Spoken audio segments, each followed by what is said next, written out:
Halo Sobat Misteri, selamat datang di Arta Misteri, tempat di mana logika seringkali tertinggal, dan kisah-kisah tak kasat mata mulai berbicara. Di sini, kita akan menyelami cerita-cerita nyata penuh teka-teki, kejadian janggal yang tak bisa dijelaskan, hingga penampakan yang terekam tanpa sengaja. Apakah semua itu kebetulan, atau pertanda dari sesuatu yang tak terlihat? Bersiaplah, karena perjalanan kita malam ini akan menembus batas antara dunia nyata dan dunia gaib.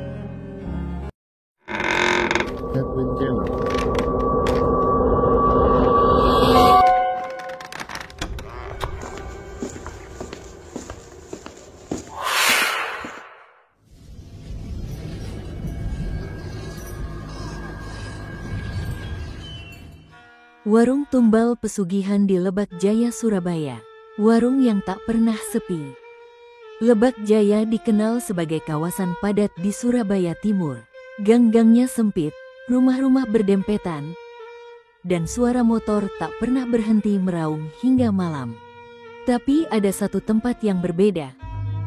Sebuah warung makan di ujung Gang 13, tepat di samping rumah kosong yang sudah bertahun-tahun tak berpenghuni. Warung itu milik Bu Sarti, seorang janda tua dengan mata sayu dan suara lirih yang seolah tak pernah marah. Menunya sederhana, rawon, pecel lele, dan soto ayam. Warung tumbal pesugihan, antreannya selalu mengular, bahkan hingga larut malam. Orang-orang datang bukan hanya dari sekitar Lebak Jaya, tapi juga dari luar kota. Anehnya, tak pernah ada yang mengeluh soal rasa atau harga. Semua pulang dengan wajah puas. Tapi mata mereka kosong, seolah meninggalkan sesuatu di sana. Rina, mahasiswi kosan dekat gang itu, mulai merasa curiga ketika satu persatu tetangga kosnya menghilang. Pertama Rudi, lalu Ari, dan terakhir Niken. Semua terakhir terlihat sedang makan di warung Bu Sarti.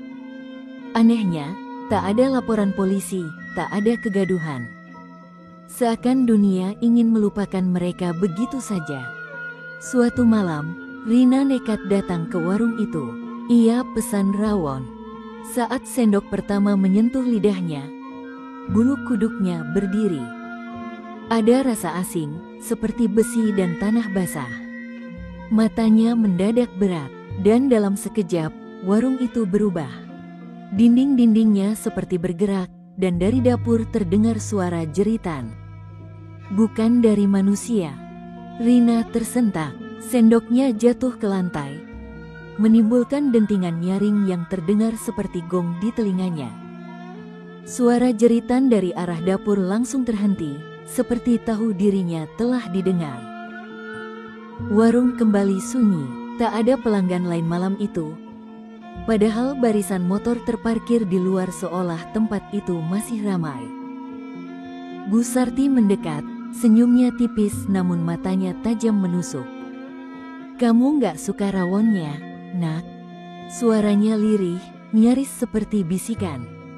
Rina memaksa tersenyum. "Maaf, Bu, saya tiba-tiba pusing. Boleh ke kamar mandi?" "Boleh," jawab Bu Sarti cepat. "Tapi jangan masuk dapur, belok kanan saja, ada pintu kecil di ujung." Rina mengangguk, tapi niatnya lain.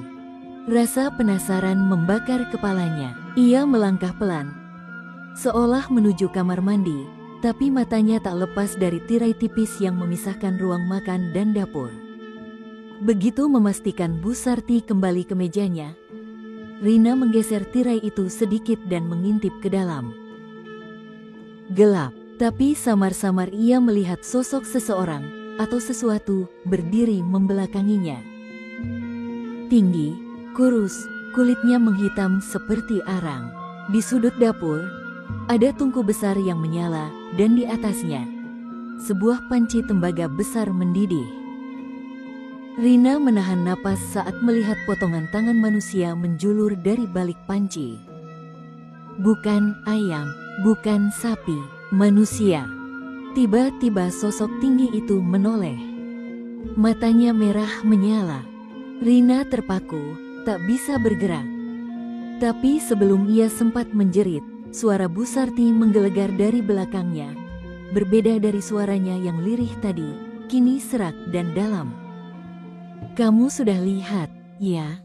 Tangan keriput Bu Sarti mencengkeram pundaknya.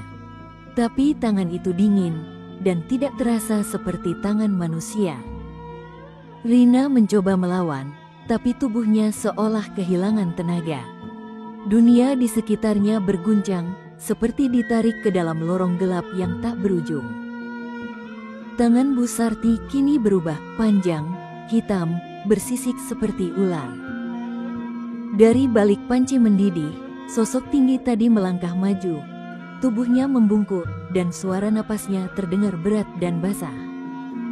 "Kamu melihat yang tidak boleh dilihat," kata makhluk itu, suaranya seperti dua batu digesekkan.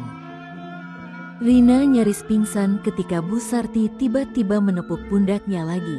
Rina mencoba melawan, berhenti. Tiba-tiba ia kembali duduk di bangku warung. Rawon di depannya masih utuh. Tak ada jeritan, tak ada dapur, tak ada makhluk hitam. Tapi tubuhnya masih gemetar dan keringat dingin membasahi punggungnya. "Maafkan saya," suara Bu Sarti kembali pelan. "Tapi kamu terpilih." "Terpilih apa?" desis Rina, mencoba berdiri. Bu Sarti menarik kursi dan duduk di depannya, menatap lurus ke mata Rina. "Warung ini bukan warung biasa. Setiap porsi rawon, setiap ayam goreng, ada yang menuntut balasan. Kami tak pakai bumbu rahasia, kami pakai nyawa." Rina menelan ludah. "Nyawa orang? Bukan sembarang orang. Harus jiwa yang terhubung dengan si pemakan. Tumbal dari lingkarannya sendiri, teman, keluarga, pacar. Itulah kenapa pelanggan kami kembali. Tapi lama-lama, mereka mulai habis." Rina menggeleng, tubuhnya menggigil. "Saya tidak mau, sudah terlambat. Kamu sudah makan, sekarang gantinya harus ada yang kamu serahkan." Rina berdiri dan berlari keluar dari warung. Tapi saat sampai di gang depan, ia melihat dunia berubah. Gang 13 gelap, kosong, sunyi. Tak ada rumah, tak ada suara, tak ada cahaya. Ia tidak berada di Lebak Jaya lagi. Ia terperangkap di antara dunia warung dan dunia nyata, di dalam dimensi yang dikendalikan oleh makhluk pesugihan yang haus darah dan ikatan perjanjian. Dan sekarang, ia hanya punya dua pilihan, memberi tumbal atau menjadi tumbal. Rina berdiri mematung di tengah gang yang kini terasa seperti lorong tanpa ujung. Udara di sekelilingnya pekat dan dingin, seperti terjebak di dalam kulkas raksasa. Ia mencoba berlari, berteriak, memukul dinding-dinding semu itu. Tapi suara dan tubuhnya tenggelam dalam kehampaan. Tiba-tiba, dari ujung gang muncul cahaya temaram. Rina menoleh dan melihat sosok seorang lelaki tua berjalan pelan ke arahnya. Ia mengenakan jubah hitam kusam, dan di lehernya tergantung kalung dari tulang-tulang kecil yang mengeluarkan bunyi keresek-keresek saat ia melangkah. Wajahnya dipenuhi garis-garis usia, tapi matanya tajam seperti pisau yang baru diasah. "Jadi kamu yang berikutnya," ucapnya, suaranya berat tapi tenang.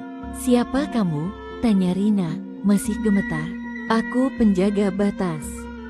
Setiap orang yang melanggar perjanjian pesugihan akan melewati wilayahku. Aku tidak melanggar apapun. Aku tidak pernah setuju, tidak perlu setuju. Kamu sudah makan, ikatan sudah terjadi." Rina mulai menangis. "Tolong. Aku ingin pulang. Aku tidak mau semua ini." Lelaki itu menatapnya dalam-dalam, lalu menghela napas. "Ada satu jalan keluar, tapi tidak mudah. Kamu harus memutus rantai tumbal. Harus menghancurkan sumber kekuatannya." "Apa itu?" "Bu Sarti, bukan hanya dia. Ada benda yang jadi pusat kekuatan pesugihan itu. Kuali tembaga. Selama kuali itu utuh dan terus digunakan, warung itu akan tetap berdiri di dua dunia. Dan tumbal akan terus dicari. Rina menatap lelaki itu dengan penuh harap. Bagaimana aku bisa menghancurkannya? Ia mengeluarkan sebilah pisau kecil dari balik jubahnya, gagangnya terbuat dari kayu hitam. Bilahnya berkilau samar. Ini pisau dari tulang bayi terakhir yang ditumbalkan di warung itu. Hanya ini yang bisa melukai makhluk penjaga dapur. Rina meraihnya. Tangan gemetar. Masuklah kembali ke warung. Kali ini kau harus selesaikan. Sebelum Rina sempat bertanya lebih lanjut, dunia di sekitarnya kembali berguncang. Ia menutup mata, dan saat membukanya, ia kembali berada di meja warung. Rawon di hadapannya dingin. Tirai menuju dapur kembali tertutup. Dan di balik tirai itu, terdengar suara mendidih. Menunggu. Rina menggenggam pisau tulang erat-erat. Gagangnya terasa dingin dan berat. Seolah mengandung kenangan jiwa-jiwa yang direnggut paksa. Napasnya terengah, tapi tekadnya tak lagi goyah. Ia melangkah pelan ke arah tirai tipis yang memisahkan ruang makan dan dapur, dan kali ini ia tidak lagi mengintip. Ia menerobos masuk, suasana langsung berubah. Udara di dapur kental oleh asap hitam, dan bau amis darah bercampur kemenyan membuat perutnya mual. Di tengah ruangan berdiri kuali tembaga besar, menggelegak dengan cairan hitam pekat yang memercik liar. Di sekelilingnya, darah mengalir dari pipa-pipa bambu yang mencuat dari lantai seperti urat nadi dari dunia lain. Makhluk tinggi hitam itu berdiri di samping kuali. Kini jelas wujudnya, tubuhnya kurus, kulitnya bersisik seperti ular mati, matanya merah dan membusuk, dan giginya runcing tak beraturan. Ia melotot pada Rina dan meraung. "Berani kau kembali?" Rina tak menjawab. Ia melangkah maju. Makhluk itu menerjang, cepat dan liar seperti binatang. Tapi Rina sudah bersiap. Ia mengayunkan pisau tulang ke arahnya. Makhluk itu berteriak saat bilahnya menyayat kulitnya. Asap hitam keluar dari lukanya, dan dagingnya meleleh seperti lilin. Tiba-tiba dari belakang, Bu Sarti muncul, matanya putih semua. Rambutnya berdiri, wajahnya penuh luka yang terbuka sendiri.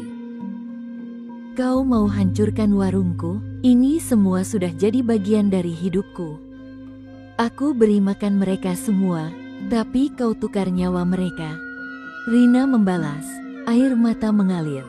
Dengan teriakan terakhir, ia melompat ke arah kuali dan menikam bagian dasar tembaganya dengan pisau tulang. Ledakan cahaya menyilaukan memenuhi ruangan. Suara jeritan makhluk-makhluk terdengar bertumpuk-tumpuk, memekakkan telinga. Kuali pecah, menyemburkan cairan hitam ke segala arah. Api muncul dari lantai, menyambar tubuh Bu Sarti yang langsung terbakar sambil menjerit menyebut nama-nama yang tak dimengerti. Dunia berputar, dapur mulai runtuh. Lantai ambruk, langit-langit menghilang. Semuanya terbakar dalam kehancuran. Rina jatuh ke dalam kegelapan. Dan tiba-tiba, ia terbangun. Ia tergeletak di pinggir gang Lebak Jaya. Fajar baru saja menyingsing, suara ayam, motor, dan kehidupan kembali terdengar. Di belakangnya, warung Bu Sarti tak ada.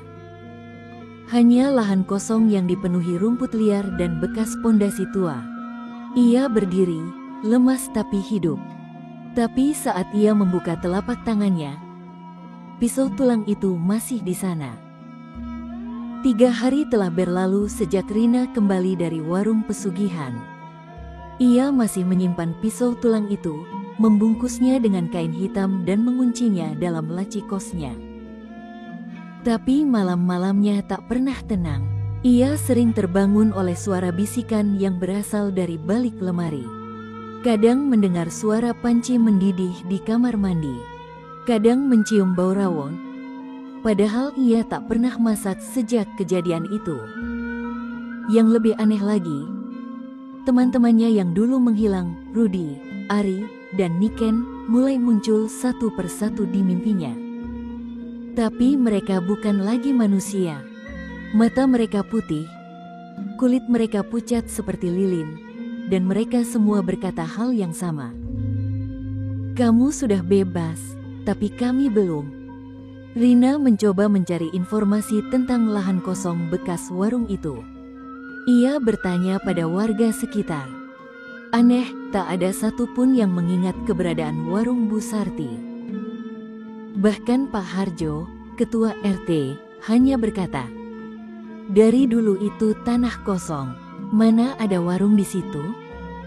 Rina mulai merasa gila, tapi saat ia kembali ke lokasi itu pada malam Jumat Kliwon, ia melihat sesuatu yang membuat jantungnya berhenti sejenak. Di tengah lahan kosong itu, berdiri seseorang. Seorang wanita tua.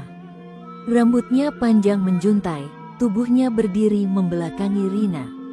Dan di hadapannya, kuali tembaga baru. Pisau di tangan Rina tiba-tiba bergetar hebat, seolah ingin lepas dan kembali pada asalnya. Suara Bu Sarti terdengar, pelan namun tajam. "Kau kira pesugihan bisa dihancurkan semudah itu, Nak? Tumbal sudah dipenuhi, tapi warung selalu butuh penerus." Wanita tua itu menoleh. Itu bukan lagi Bu Sarti. Itu Rina sendiri. Beberapa bulan telah berlalu. Gang 13 tampak biasa saja bagi siapapun yang melintas. Hiruk-pikuk kota Surabaya terus berjalan, tak peduli pada rahasia yang terkubur dalam diam. Tapi pada malam-malam tertentu, khususnya malam Jumat Kliwon, aroma rawon yang sangat harum tiba-tiba tercium di ujung gang. Tak ada yang tahu dari mana asalnya. Beberapa ojek online bahkan mengaku menerima pesanan dari warung Bu Sarti. Meski saat datang, lokasi itu hanya lahan kosong penuh rumput. Tak lama kemudian, muncul warung baru di situ. Dindingnya dari kayu jati, lampunya kuning lemang, dan penjualnya seorang perempuan muda dengan wajah ramah tapi mata kosong. Namanya Rina. Ia tak banyak bicara, hanya tersenyum dan menyajikan makanan. Pelanggan yang makan di sana selalu pulang kenyang, tapi kadang mereka tak pulang sama sekali. Nama-nama mereka perlahan menghilang dari ponsel, dari memori orang terdekat, seakan ditelan oleh sesuatu yang lebih tua dari ingatan manusia. Dan di dapur warung itu, kuali tembaga mendidih lagi.